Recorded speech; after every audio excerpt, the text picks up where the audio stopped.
Cavei tão fundo minha alma que o fim do poço tornou-se meu céu. Lá embaixo atolei em lama, ardi em magma, respirei enxofre.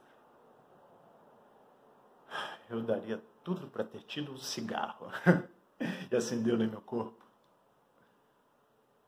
O calor já não me perturba, pelo contrário, aconchega. Dormir, acordar, dormir. Calmaria que parece um sonho contínuo. Imagens cinzas, as mesmas de ontem, semelhantes às de amanhã. Eu só queria gritar. Acordar os vizinhos assustados de um sono profundo, arrancá-los de suas camas e levá-los até a janela, então esticar o braço o mais longe possível, mesmo sabendo que não devo ser alcançado por nenhum deles. Um toque de afago, um pouco de luz, areia no pé, beijo molhado.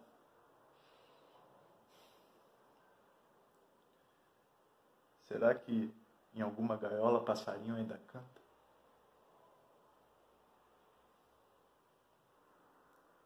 Quando há som, há fúria.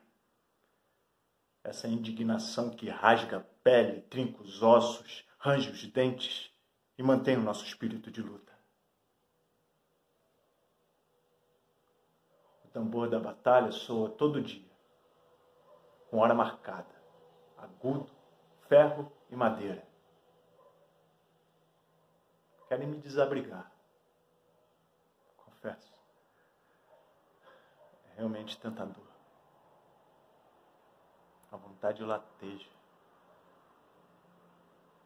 Mas a dor da consequência não deixa. A guerra agora é aqui dentro. Onde era lá. Descanso, início e fim.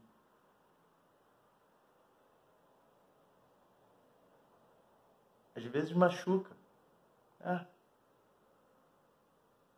Machuca.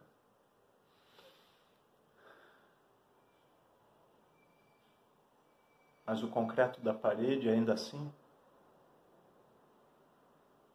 protege.